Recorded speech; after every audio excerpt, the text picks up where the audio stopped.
Mr. Thumbs Up there. Richard, the king of the cables, liked our new vlog on the vlog intro so much we decided to double down and play it here, even though we're in the basic series now under Luminaries.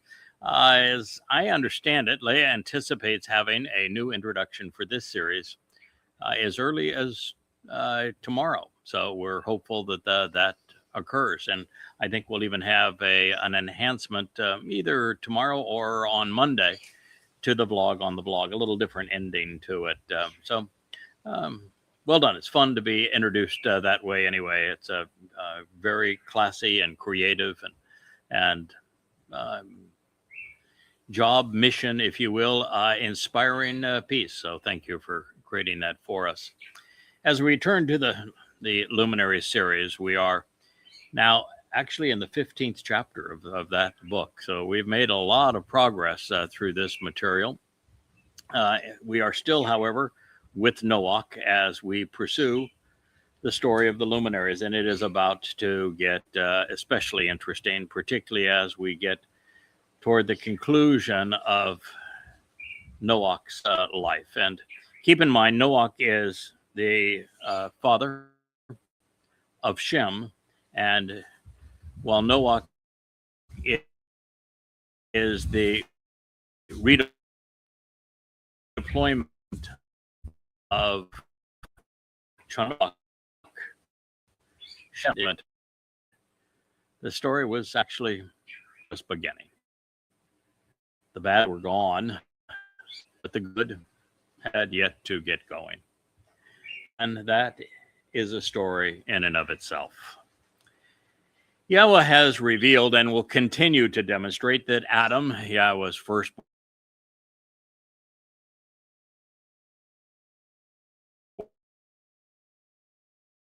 was redeployed, as I have just mentioned, as Shem by mistake, an ark.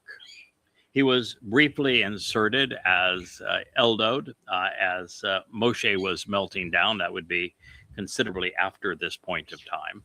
But notably, the chosen one burst onto the scene larger than life as Dowd, the very son of God who became king of Israel. He would return as Emmanuel, and that was to fulfill the Moedim of Matzah, which includes Pesach, Matzah, and Bokorim. It is a life explained and explored in the prophets and in the Psalms, many of which, he wrote, contributing to the Mizmor.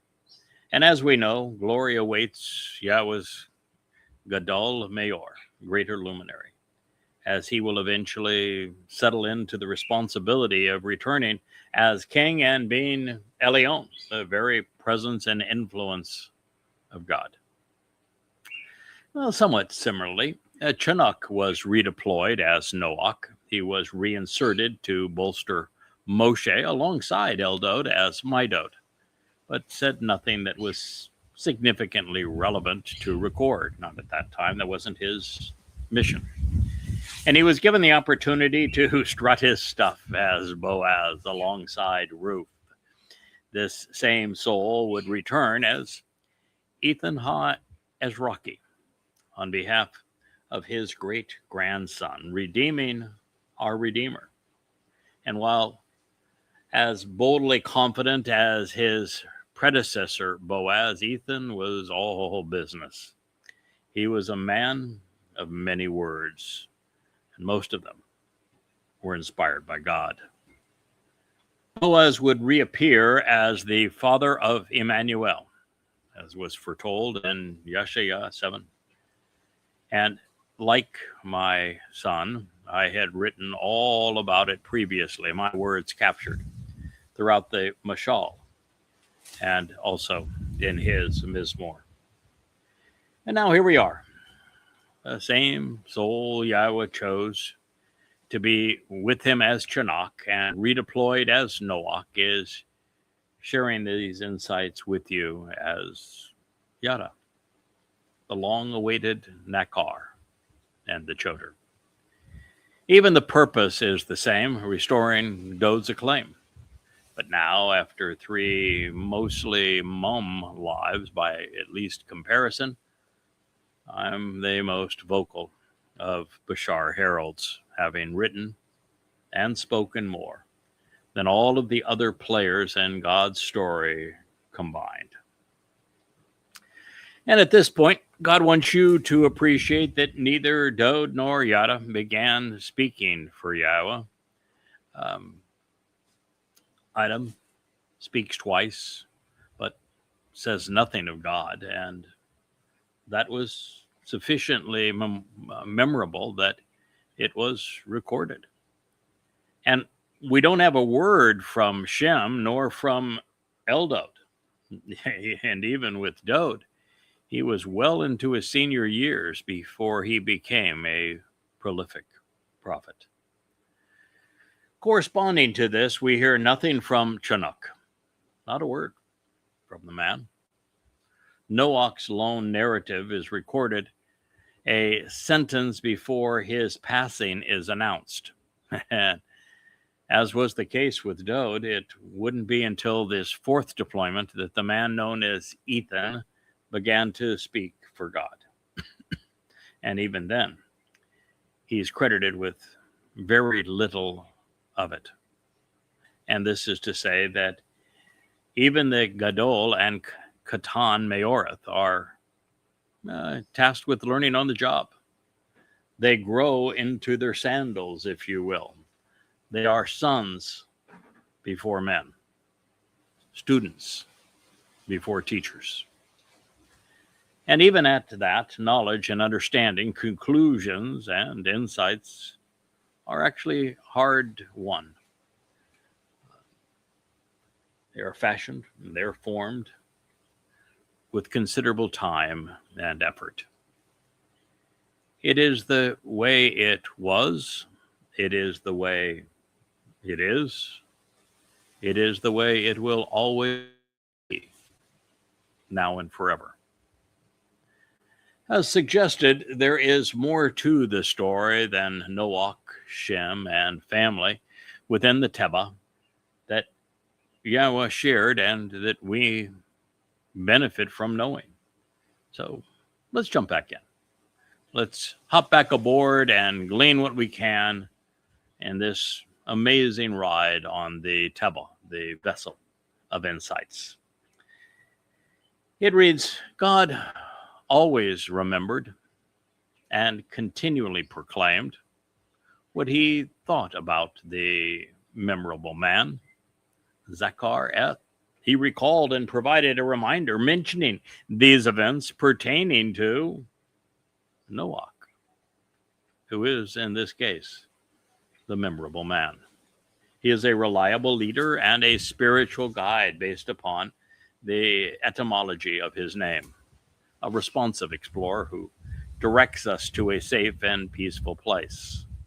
It is from Naka, to lead and guide, creating an opportunity for a more favorable state, which is reliable and can be trusted, as well as from Nuach, which is to provide a situation for the spirit to settle down and rest, even abide and remain.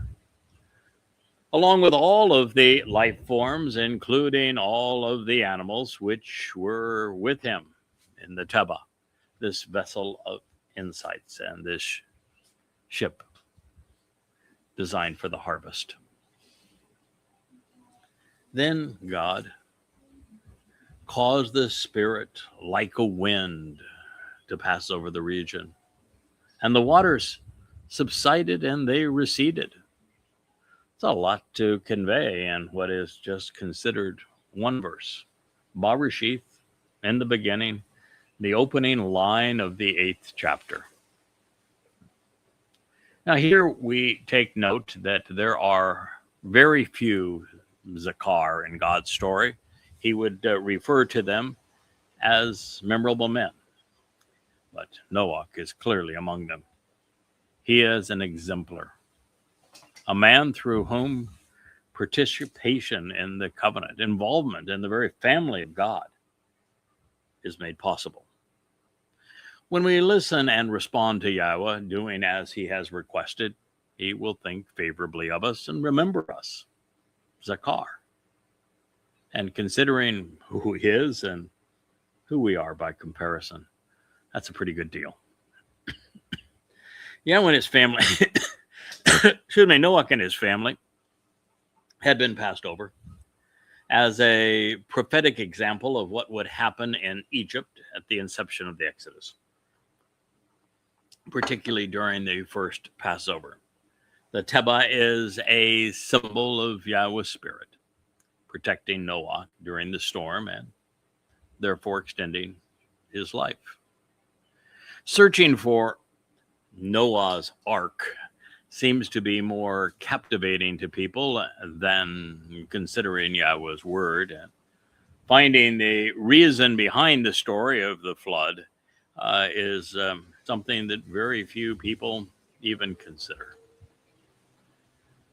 And yet the Tebah floated above a corrupt world to introduce us to the concept of the covenant.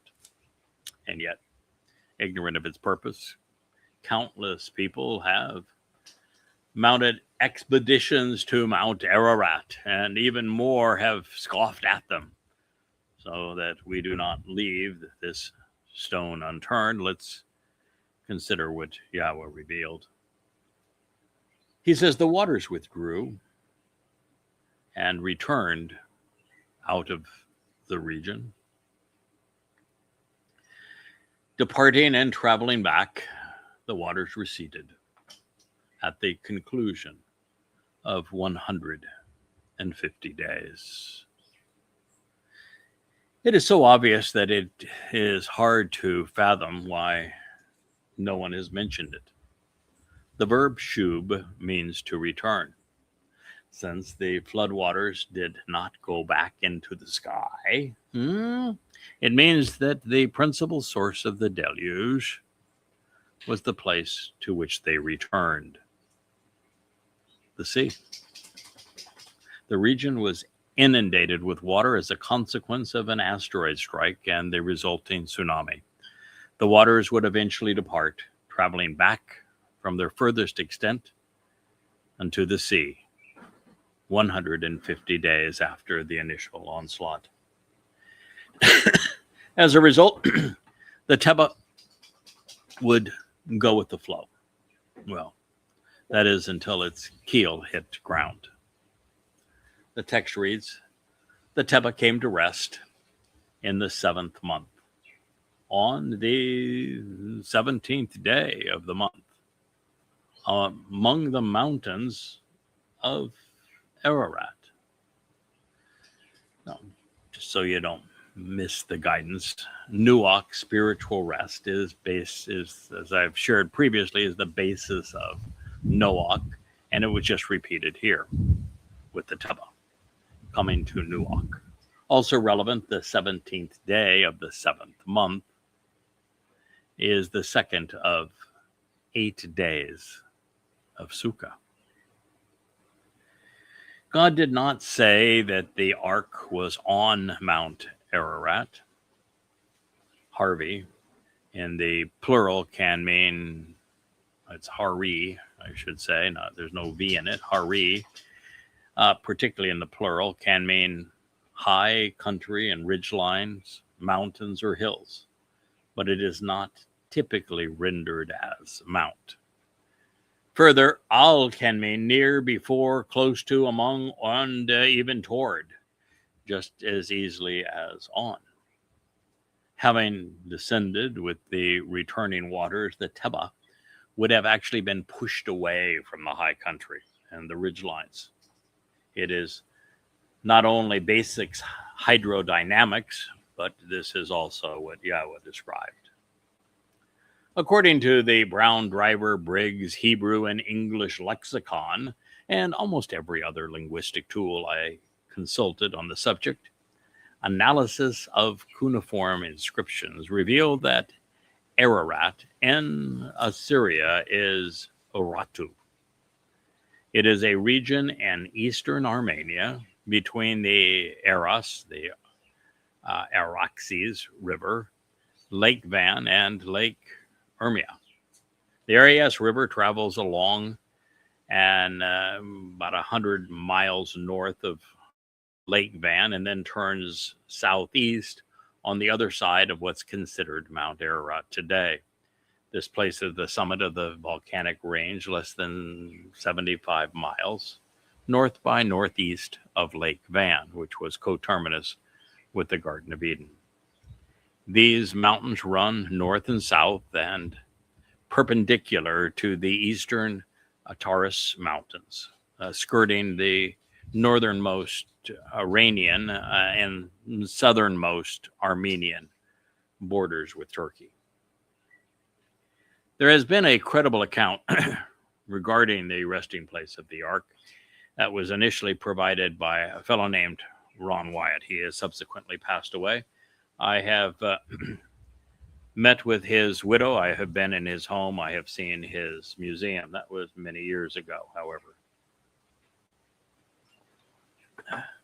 And he noticed on an aerial photograph published by the Turkish military that there was a ship-shaped object in the mountains some 20 miles south of Mount Ararat. Before he decided to investigate, he confirmed the location by building a three-dimensional model, which I have actually witnessed, of the area in a large tub along with a replica of the Tebah, the vessel. He watched as the waters retreated and noted that his replica flowed down and away from the highest peaks, placing it near the location in the photograph. His story is detailed in the Discovery volume, published by the Wyatt Archaeological Research Center, and in a 2-hour video presentation called Discovered, Noah's Ark. I've read it. I've seen it. I've been to his museum in Tennessee, and I've interviewed Ron Wyatt's widow, Mary Nell Wyatt, now Mrs. Lee, after remarrying. The evidence Ron marshals is sufficient to confirm his findings to someone familiar with Yahowah's testimony to the dimensions and the location, but likely insufficient to prove it to a skeptic due to the condition of the remains and difficulty of traveling through the war-torn region of eastern Turkey. However, you can use the satellite view on Google Maps, as I have done, to see the splayed fossilized remnant of the Tebah. It is in Turkey's Noah's Ark National Park, located about 2,000 meters above mean sea level, close to 7,000 feet, and less than 100 kilometers northeast of Lake Van along Turkish route E99. It is 30 kilometers, in case you're planning a trip, pack a lunch, south of Mount Ararat, which is 5,137 meters. 30 kilometers west of the Armenian border and 20 kilometers north of Iran. The GPS coordinates are 39, 26, 26 north, 44, 14, 5.3 east. Also found and pictured were massive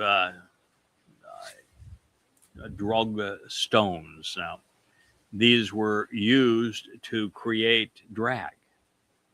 And you might say, why would you want to create drag? Well, because this was a very stormy occasion, and it is essential under such circumstances to keep the bow of the Tebah turned into the wind for stability. And if you have all of that weight hanging on lines from the bow, these drogue stones will keep the ship turned into the wind. Brilliant strategy. Noach had his PhD, I think, in naval architecture. Either that or he had a really sharp companion that he could query from time to time. But the stones are there. Now, before we leave this passage, however, know that the 7th month is actually the most important on Yahowah's calendar. It is home to 3 Miqra'ey, invitations to be called out and meet. Towrah, trumpets, which is the first day of the 7th month. It's the great day of Yahowah. Yom Kippurim, the day of reconciliations, which is the 10th day of the 7th month. That denotes Dowd's and Yahweh's return. And then there is Sukkah, shelters, the 15th day of the 7th month, and it lasts for 8 days. The 17th day of the 7th month would place it in the midst of Yahweh's final 8-day party of the year. This may be why in Bereshith, Genesis 8:4, Noach and his family were shown camping out with God and celebrating his protection in harmony with the future celebration of the Miqra'ey. Now, based upon a lunar month of approximately 29 and a half days, 70 days after Sukkah shelter celebration, we read the following. The waters continued their journey, and they receded until the 10th month. So on the 1st of the 10th month, the tops of the hills became visible.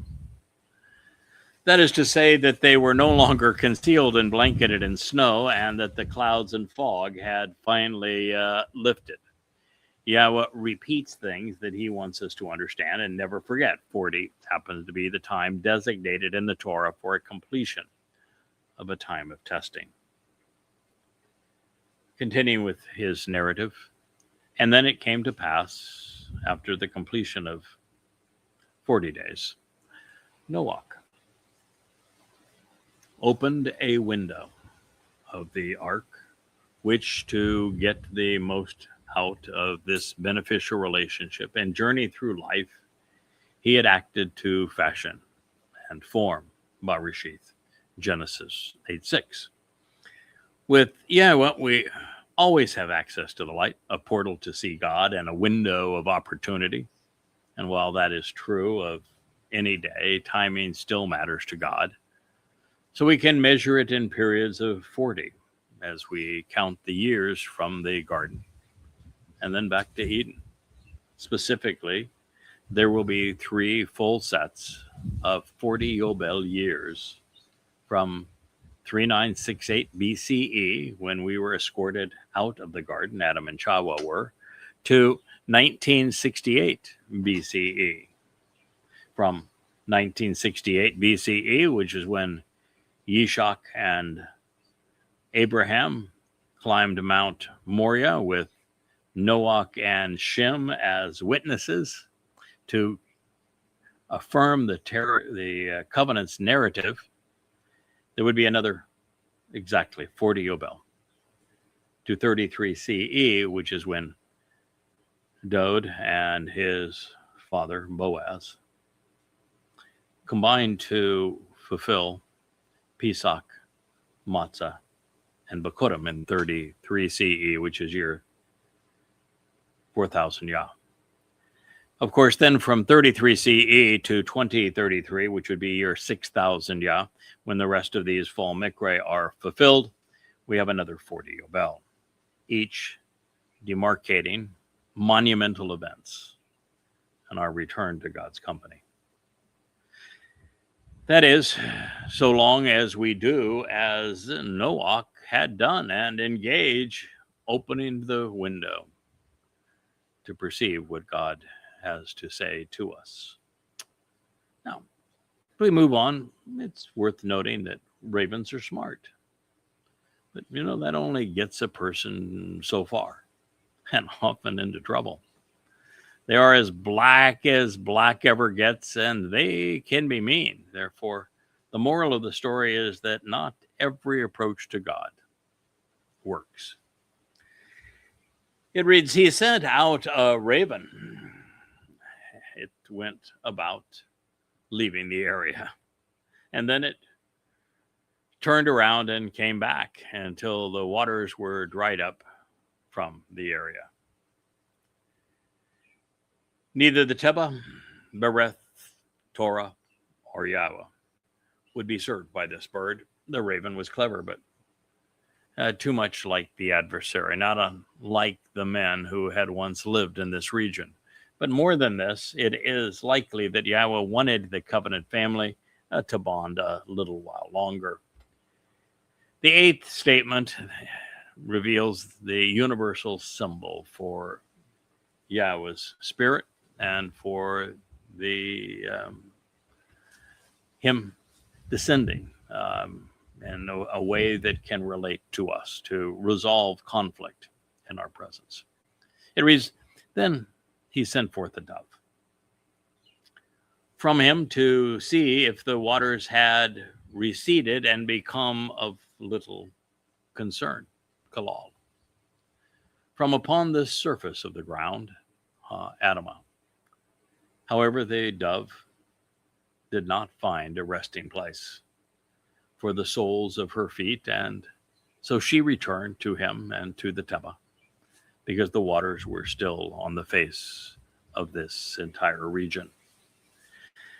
And so he reached out his hand and he grasped hold of her and he brought her back into the vessel with him. Then he waited another 7 days. And again, he set forth the dove from this vessel of insights, Barashith 8:10. And the dove came to him around dusk, and behold, noting a freshly picked Zayth Eleh olive branch, replete with a leaf.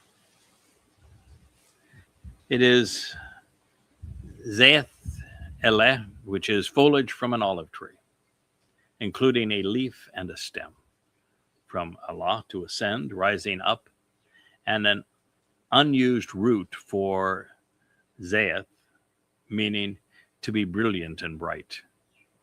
And this was in her mouth, within the orifice for breathing, communicating, and investing nourishment.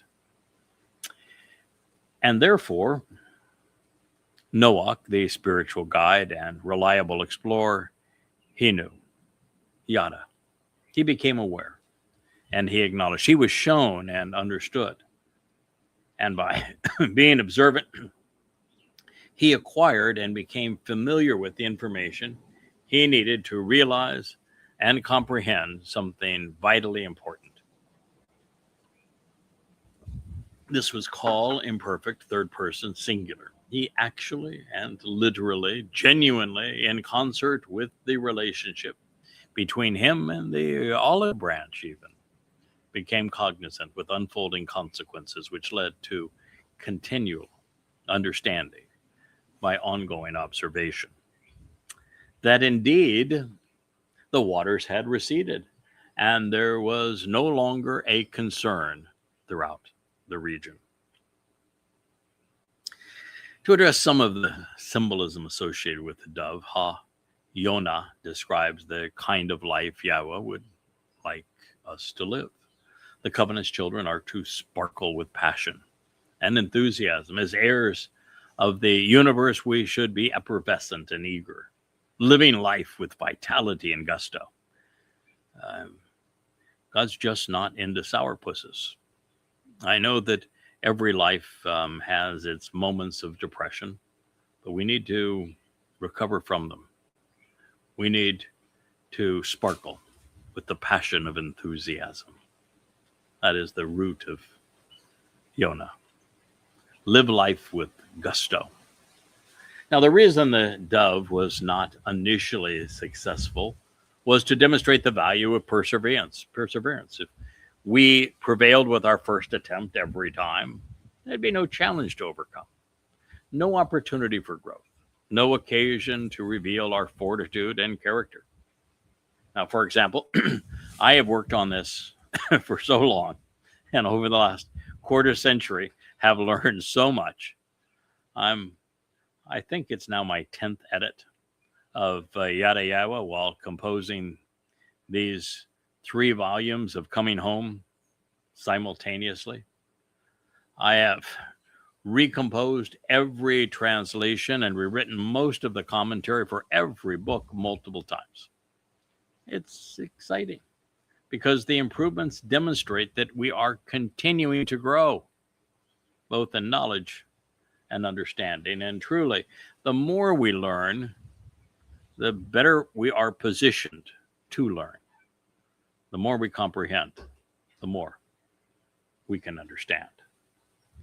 But there is more. The dove explicitly returned to the Tebah and to be with Noach. And Noach received her, reaching out with his hand and grasping hold of her. Now, this is exactly what Yahowah wants us to do with him, which is why he is shown with, 5 hands in his name. He is reaching out to us with the yod, and there are 2 hays, 2 people standing up and reaching up to him with both hands. Yahowah is also teaching us that his plan of reconciliation and redemption is not instantaneous. Boy, do I ever know that.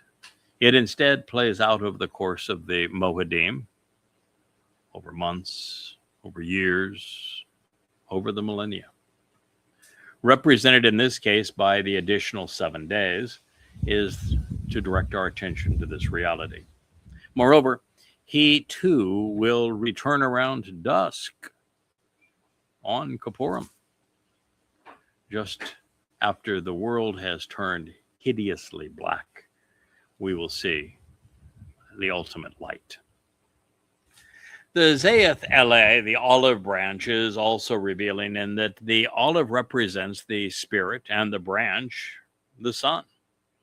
She is a source of light, of nourishment, healing, and longevity, as the olive is also these very things. The fruit's oil provided the purest form of light known in the ancient world.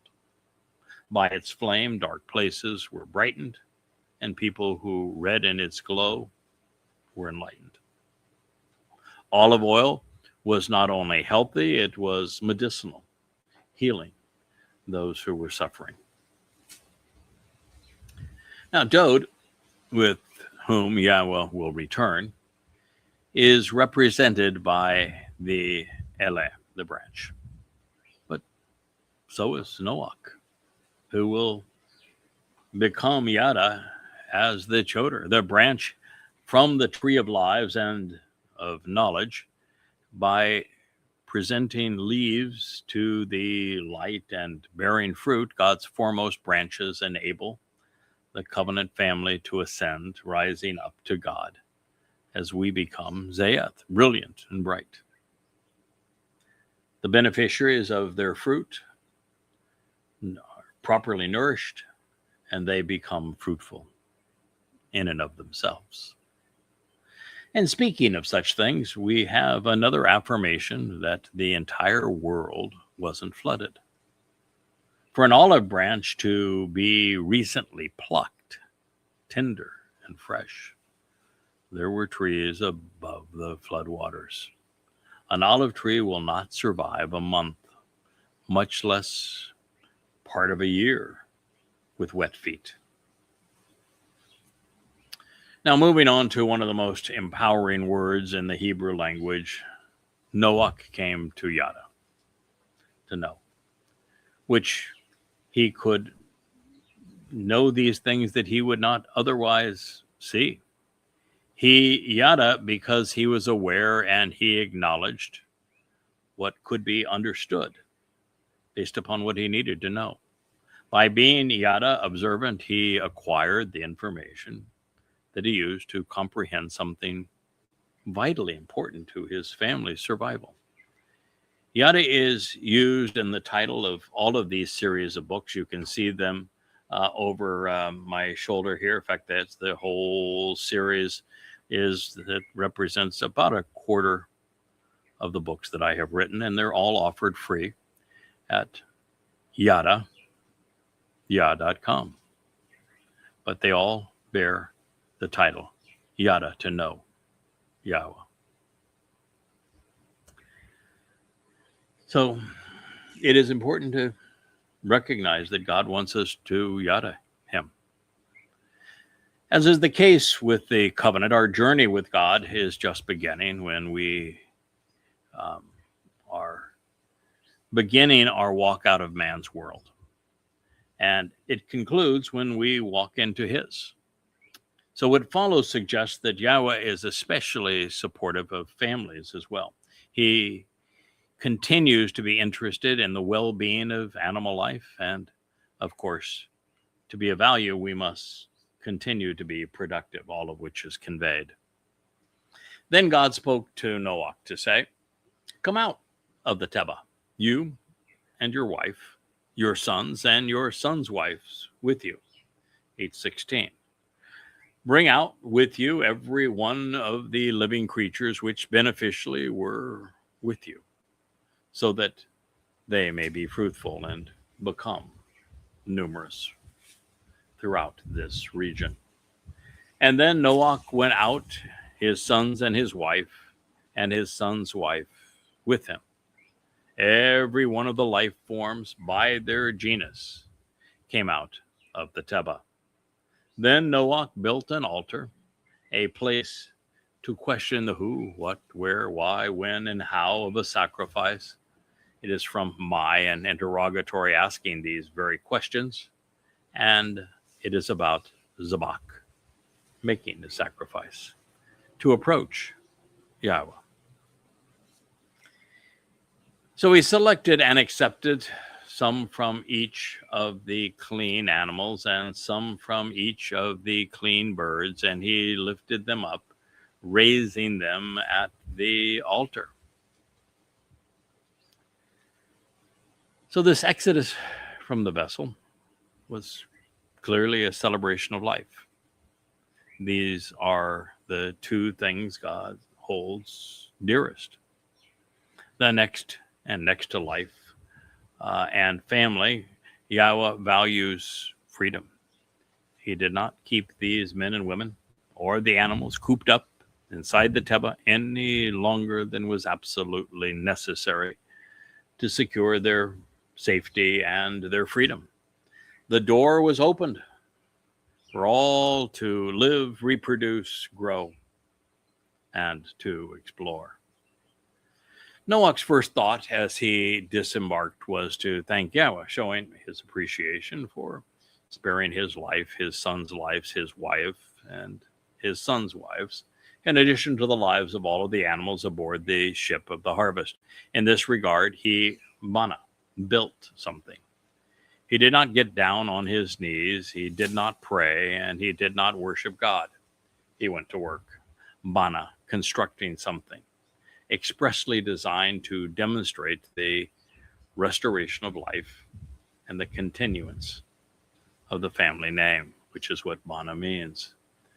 Bana is actually the feminine of Ben, son, and thus it is inclusive of sons and daughters of God. It serves as the basis of Beryth, family, Be'eth, which in turn is the root of Be'eth, covenant, family. It was after my first of 7 iterations of Yada Yahowah, when translating Isaiah 9, that I discovered something truly remarkable, and I think is important linguistically. There are scores of essential Hebrew words comprised of an interrogatory, typically ma or my, and a verb such as kara, to invite, shafat, to decide, or in this case, zabak, to offer a sacrifice.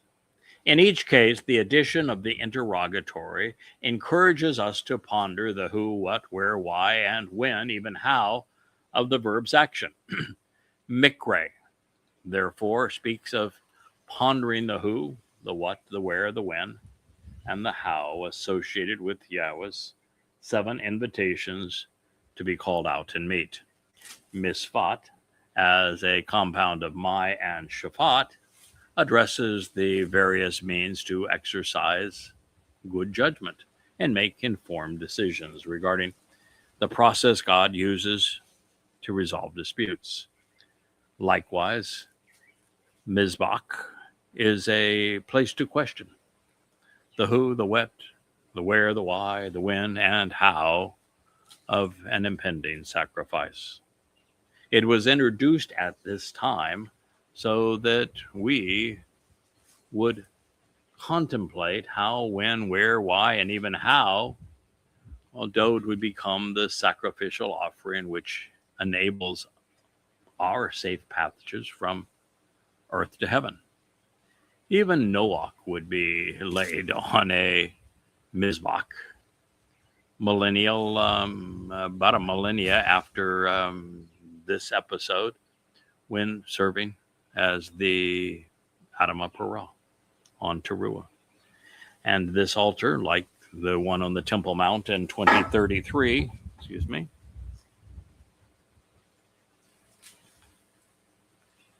that was graceful, not so much of Wookiee, but of me, or not, trying to get him down. He was a wiggler that time. Well, and this particular altar, the one that will reside on the Temple Mount in 2033, was and will be built expressly to allow others to approach Yahowah. Allah, which is a verb, and Olah, a noun, are actually spelled identically in the Hebrew text. It's an eye, a staff, and a person standing up and looking up to God. So it's the perception of and the perspective of a shepherd guiding and leading the flock as a human who is particularly observant. The actionable root of the noun, Olah, to go up, to ascend, and to rise. By extension, it conveys the idea of being lifted up, being taken up, being offered up, to be withdrawn and carried away. The letters Ain, Lamed, He, the eye, a shepherd's staff, and a person standing up, reaching up to God, reveal that we should pay attention to the shepherd who stood up for us so that we can stand before God. As the ultimate shepherd, Yahowah wants his flock to appreciate Dowd's sacrifice and then respond appropriately. And while Dowd's body was not presented on an altar during Pesach, nor would it serve as an oleh, burnt offering, to rise. When Noach is redeployed as Yada, that's when all of these things will transpire, be carried out this way and apply. The Olah vocalization is typically translated as a burnt offering because the fire which is deployed in the process of making a sacrifice causes the essence of it to rise up as flames. Smoke is energy and light. However, there is no hint of zabak, sacrificial offering, or of ish, fire, in the word olah. And as we shall discover when we progress in our study, verbs define nouns in Hebrew.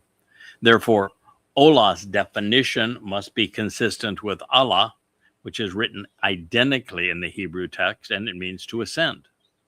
And at the very least, include the idea of rising in any proper translation. The text reads, Then Yahowah discerned and accepted the spiritual implications associated with this pleasing aroma. And Yahowah declared in his heart and based upon his judgment, beyond what would be expected and necessary, I will no longer enjoin my contempt for the earth because of mankind, even though the thoughts, inclinations, motivations, intentions, and judgment of man are bad. They are no good. They're wrong. They're evil. They're harmful. They are raw, arrogant, wicked, and improper, of no value, miserable and troubling, vicious, corrupting, and immoral, undesirable, displeasing, injurious, malignant, miserable, afflicting, and just downright sad. from his very beginning, from his inception. Yeah, it's not a very good commentary on humankind. So now you know, again, the reason for the flood. Humans had not measured up, not by a long shot. Further, besides what could be expected and necessary, I will no longer have physical contact with every life form, as I have done. Now, since it was his decision, Yahweh chose to reconcile his relationship with fallen man by having two men take the fall for all mankind. It's not a human sacrifice because it's only their disposable and replaceable bashar, bodies, that are being offered, not their valuable nephesh, souls, or accompanying neshama, consciences. Further, both men, here represented by Noach and Shem, would volunteer, freely offering their mortal lives to extend and elevate the souls of others. Therefore, by acknowledging his approval, Yahweh is on record affirming what the Gadowl does on Pesach and the Qatan accomplishes on Towrah, and how this will more than suffice to resolve the resulting breach. Now, clearly, Yahweh's remedy via the Moedim would be sufficiently graphic to garner people's attention, sufficiently costly to encourage capitalizing, and sufficiently relevant such that the beneficiaries would respect the contribution of the Ma'owr, these luminaries. A price would be paid. Redemption wouldn't be capricious. Souls would be ransomed. God would be fair. Man could contribute, and nothing would ever be capricious. Well, this is actually good news. Men were still bad, and God knew it. Yahweh would continue to kalal, disrespect most men, viewing them with contempt and disdain. Humankind was essentially useless from God's perspective, and virtually no lives mattered. Really, very little has changed. As a percentage of the total population, around 40 million, 4,000 to 5,000 years ago, 8 valued souls are equivalent to about 1,600 in today's world of 8 billion. And that's surprisingly close to the 1 in 1,400 that we calculated when considering the gold refined in Orphor, if you recall. Came to the conclusion that based upon God's prophecy, we should expect about 1,400 mortals as part of that final remnant. The 8 above the ark at this time would suggest a similar number. But this is, of course, of just the potential for the covenant family, and does not include the Goyim that will be deployed also at this time. Yahweh announced as a result that he was pulling away from mankind and from the planet. He would have limited contact with us. And even through his involvement with Adam and Noach, it had been fairly negligible, allowing them to succeed.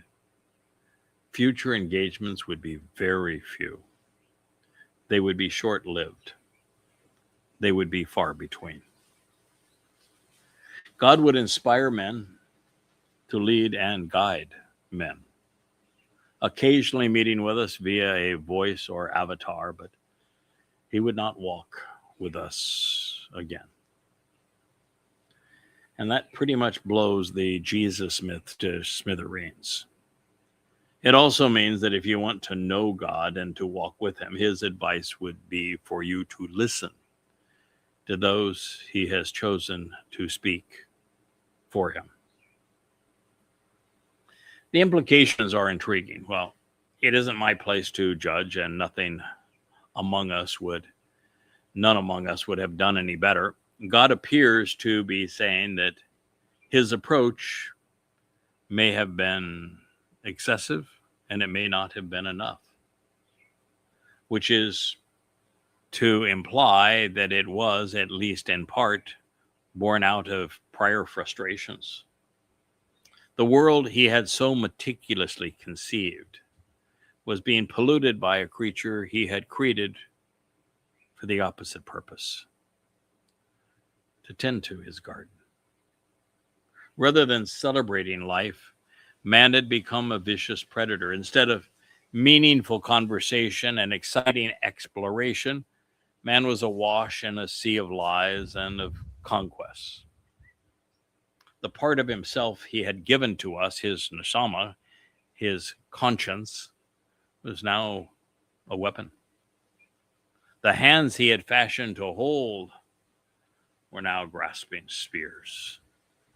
Everything he had worked so hard to achieve, his hopes, his aspirations for a family, were all but for naught.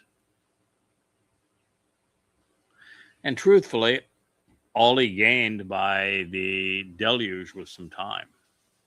By eliminating men and women with a nesama, with a conscience, and starting again with one responsive man and his refined family, we would gain the thousands of years we humans would need for God to train and deploy men who would lead a representative number into the covenant and back to the garden.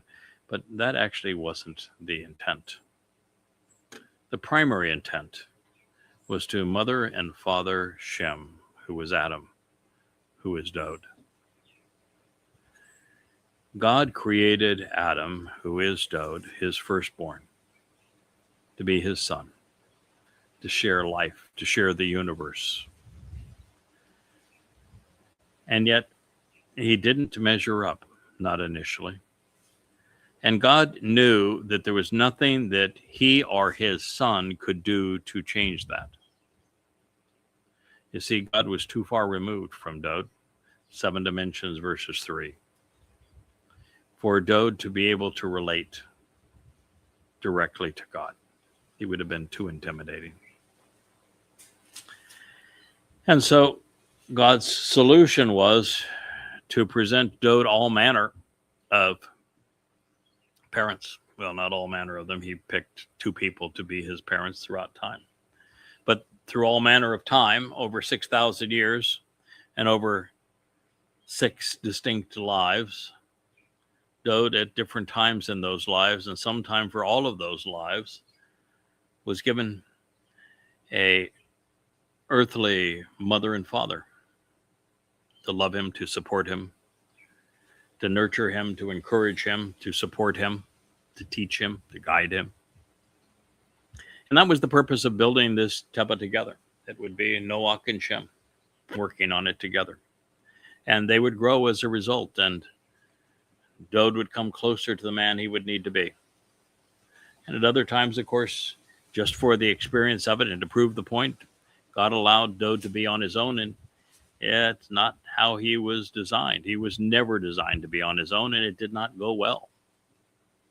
And then he would have these same 2 souls, a mother and father, reintervene.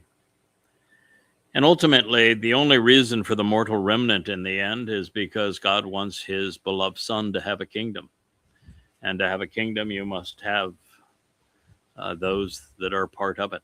And that mortal remnant represents those people. And God's also saying that I know it did not work out well in the garden, but let's give it another chance. Let's reboot that scenario too. Let's have those that have been honed to reflect my original intent be given the opportunity to work with this new group of entrants. And it'll turn out better this time. So Yahweh's admission regarding us is polarizing. He said that we, of course, were contemptible and that he had lost respect for humankind. Now, it's a far cry from Judaism, where the Talmud states that Yetzer Ra isn't a bad thing since it was created by G-D, and all things created by G-D are good. Not so much. It is the antithesis of Christianity, where that religion's mythical God loves everyone, well, of course, except Jews, whom he despises. Yahweh isn't trying to save everyone, but instead committing himself to limiting his contact with us, because quite frankly, he doesn't like us very much. God has answered the age-old question, is man basically good or bad? And while Yahweh sees humanity as raw, harmful, even maniacal and malignant, it's actually worse than that, because most are perceived as kalal, without any value, worthless, especially the religious. God's assessment of man is between indifference and disgust, and it remains that way to this very moment. That is why so few are engaged in his covenant and will leave this planet with him. According to our Creator, the smartest and most reasonable judge in the universe, humans are rotten, collectively and individually, whether young or old. Humanity is genuinely wrong about generally everything. Our thoughts, inclinations, motivations, dispositions, intentions, and opinions are as errant and without merit, even troubling and disagreeable, as an average hour spent on X or on Facebook. This has long been my conclusion, especially having traveled the world, having been in 175 countries, having studied religion and politics, having considered the rise of civilizations and now nations, that men and women are individually given the capacity for good or bad, and typically demonstrate both aspects during some aspect of their lives. However, that is not true of mankind collectively. There has never been a benevolent civilization, a nation that educates rather than indoctrinates its people, or an institution either based upon or committed to pursuing the truth.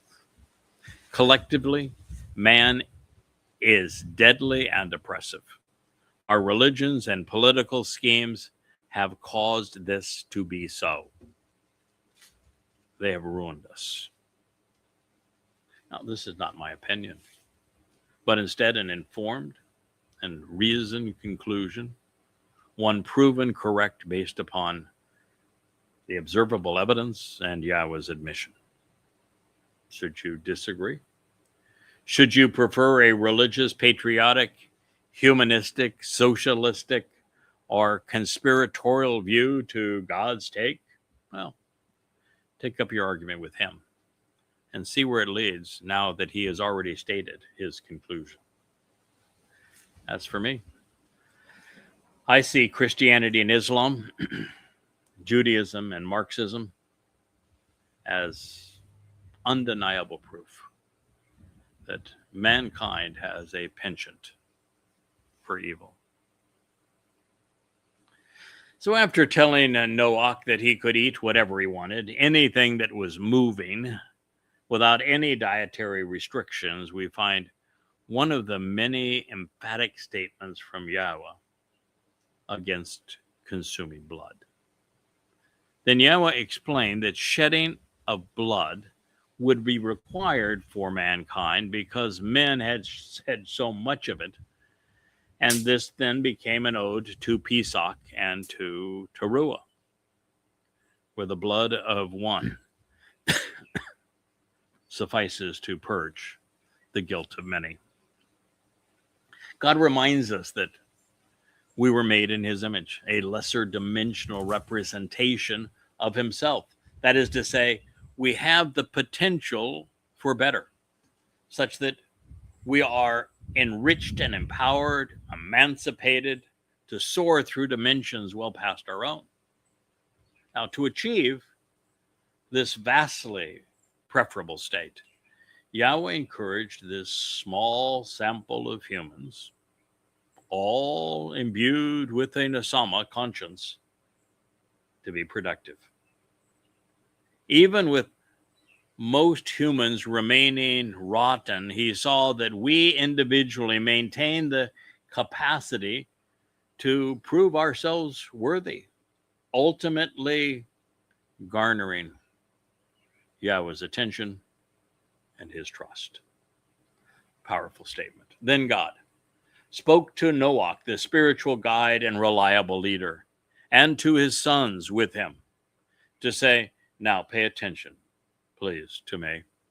I will affirm and further establish my covenant, my family-oriented relationship agreement. Keep in mind here, both my and covenant are singular. Through you and with your offspring and posterity, based upon what you produce and what you sow after you, following you, at your conclusion, and during your last days in the end. Bereshith in the beginning, Genesis 9:9. God was, of course, addressing the two Ma'owr, these luminaries in his audience. He had both of them that were there. Noach would become Yada, and Shem would live again as Dowd. They were designed and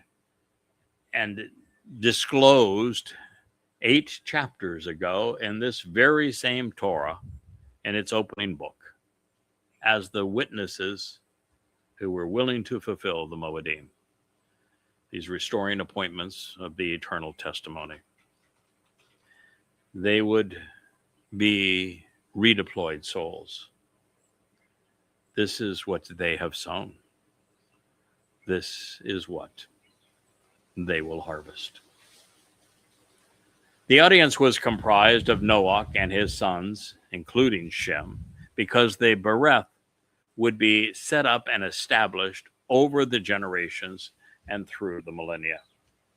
There would be many contributors to it, including God. In this manner, the covenant provided the way to become a child of our Creator, his offspring, encouraging this, working to make it so, is the most productive thing that we can sow and the most valuable treasure that we can reap. Also important, we should never lose sight of the fact that this is Yahowah's Beryth. It's his covenant family. He is offering to include us in it and share his home with his children. But no one can barge in. No one can run through the door. And the religious are excluded. The world at large wants to make this story about Noah's Ark and a global flood, and whether it's mythological or whether it's true. And those who believe it depicts an actual event don't realize that the narrative destroys the viability of their religion. Moreover, the story isn't about an ark, but instead the covenant. And Noach only matters because of the way he was deployed by Yahowah to reset the potential for Nesama man and to help raise the firstborn, Adam, now Shem, to become Dowd. When it comes to understanding Noach's nature, his purpose relative to his mission of making the covenant possible, which is why we are told every detail of this story, we are about to chart an entirely different course than everyone who has explored this story previously. And this is because we have two options regarding the following statement. It can be viewed as the concluding clause of the preceding announcement, such that every animal above the Tebah contributed to the establishment of the covenant, and the animals are therefore part of it. However, I think this is actually absurd. Or, with a lone verb towards the end of the narrative, God could be reiterating that it was time to lead the animals out of the Tebah so that they could repopulate the region. And while I'm not a fan of earthworms, slugs, rats, centipedes, and mosquitoes even being incorporated into the covenant Yahowah established with Noach at this point, God was so distraught over the degradation of humanity. I don't have an issue with him announcing a Beryth agreement with these other animal life forms, such that they would not be caught up in his feud with humankind. But should that have been the case, God would not have had to repeat Beryth such that there was one for man and another for these other life forms, rather than one somehow shared between them, or the animals have no means to actually participate.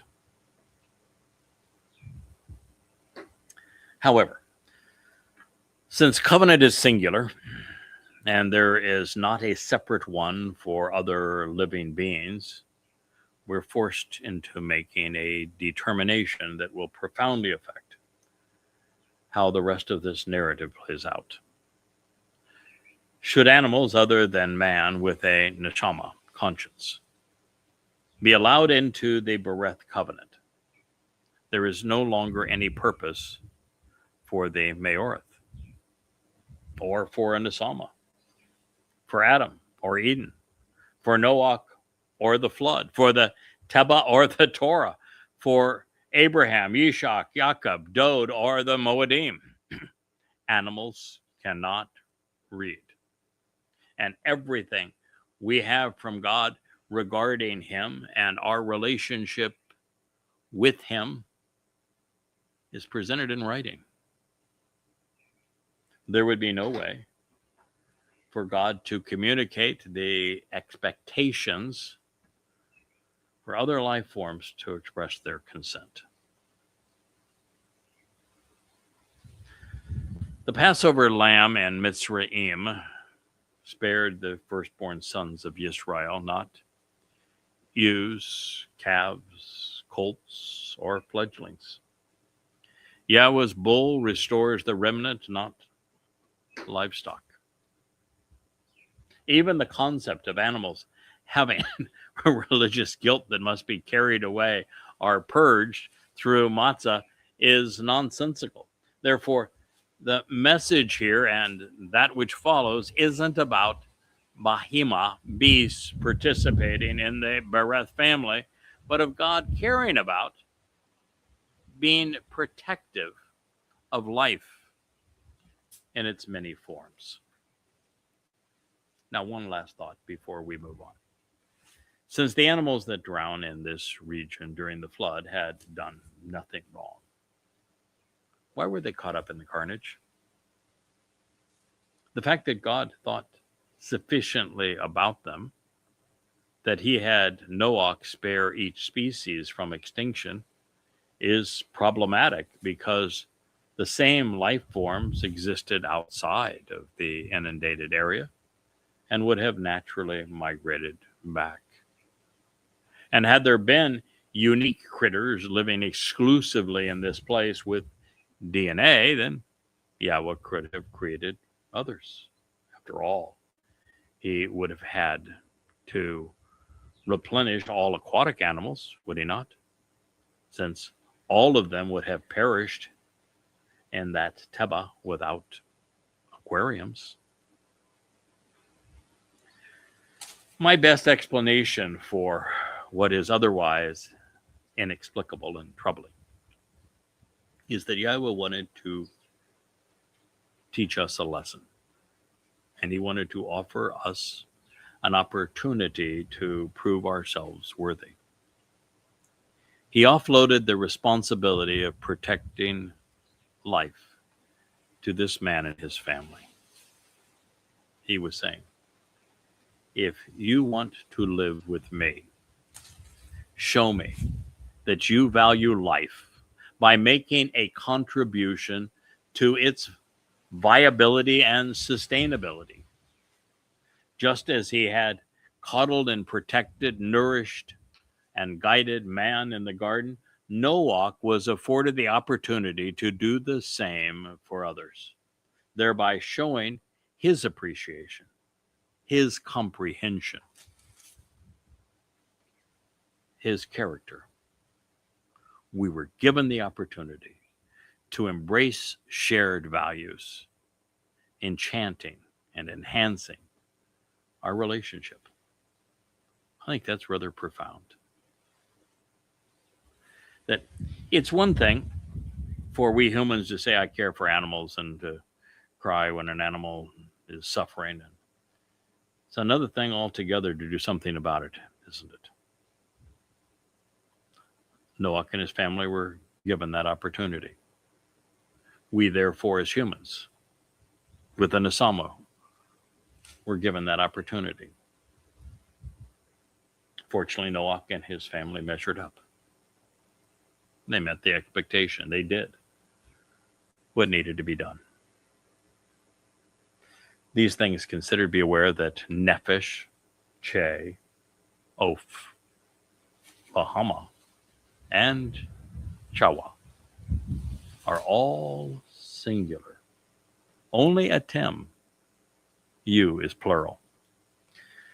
And so each soul, Nephesh, consciousness, of the living, Che, to show the way with you all, among the flying, with the animal, and with all life, Chaya, of the region, Eretz, with you. Including everyone, Min Kol, they came out of the Tebah at this time.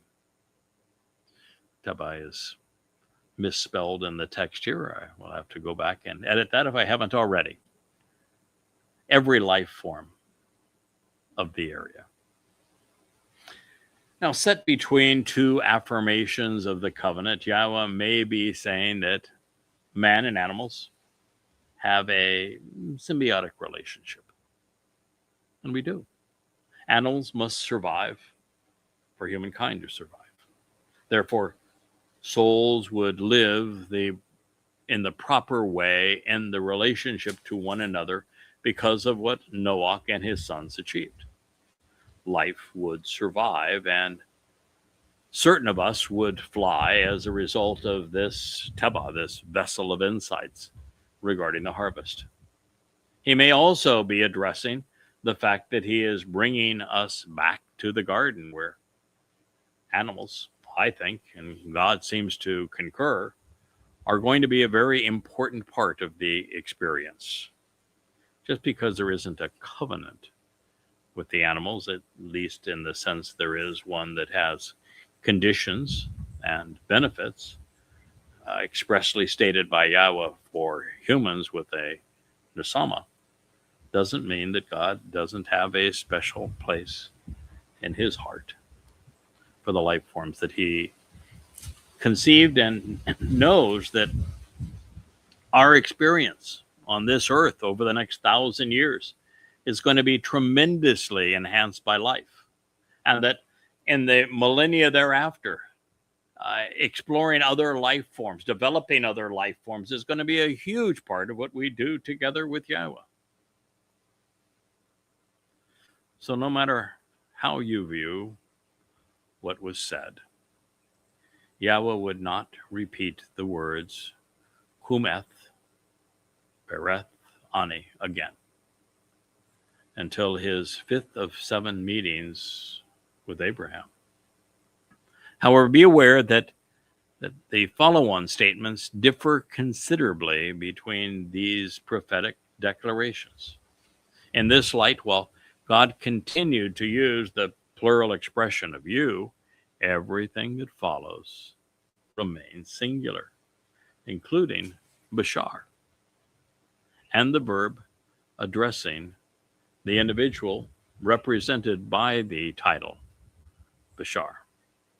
So speaking to Noach and his son, namely Shem, Yahowah proclaimed, so at a point in time, I will confirm with you and establish through you what pertains to my covenant with you. Everything associated with the finished and completed work of the Bashar, of the human herald, will continue, never ceasing, never failing. He will enable and receive the benefit of never being separated. This as an extension of his ongoing repetition in testifying, admonishing, and sustaining. Ode.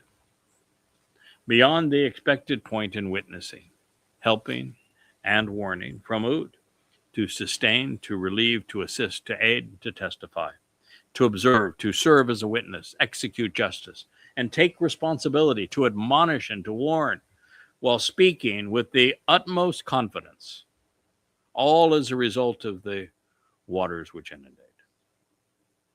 He will not be an extension or repetition to witness, assist, or admonish for a deluge or a flood, to corrupt or destroy, to ravage or ruin the land. Well, I think that's a good place for us to complete this program. We'll return to the statement as we review it tomorrow. But there are so many insights here that are worth your consideration. For example, God said that his covenant pertains to these 8 individuals, and that what exists of the covenant will be achieved through God's cooperation and collaboration with them.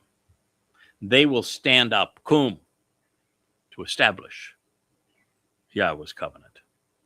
And it is literally something that God is achieving through these individuals, which helps to reassert the fact that Noach wasn't some random guy, nor was Shem. They are Yada and Dowd. They are the Qatan and Gadowl Ma'owr, the greater and the lesser luminaries.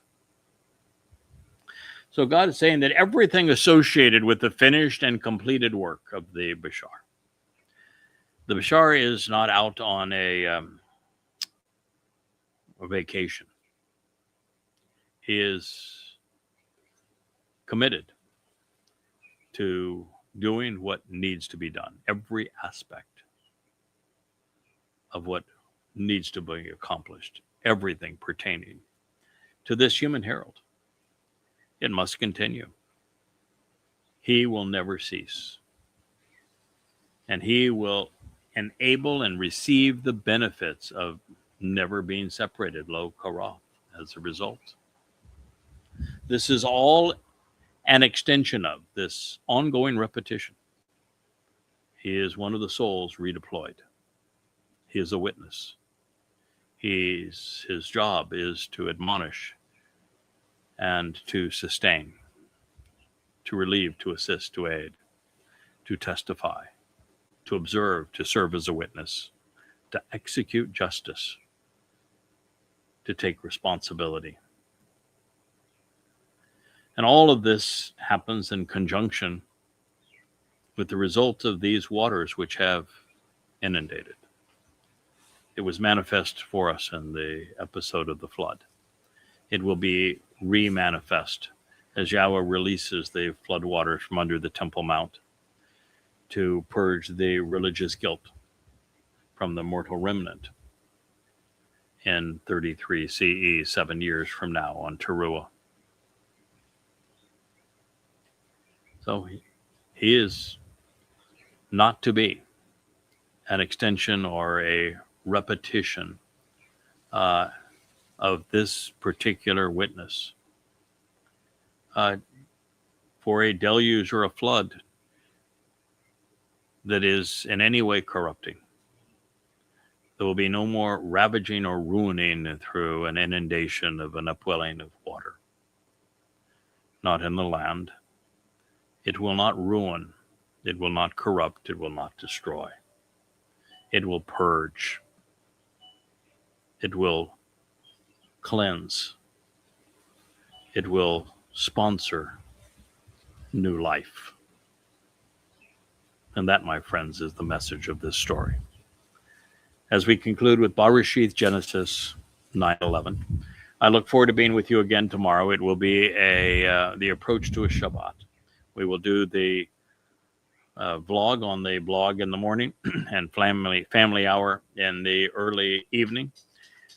Be a long day for us here, and I hope that we will garner your attention and you will enjoy what we have learned and what we're going to share from Yahowah. May Yahowah bless you all. Good evening. Hey there, thanks for tuning in. That was Fetch. Gotta run now. Catch Yao on our next podcast.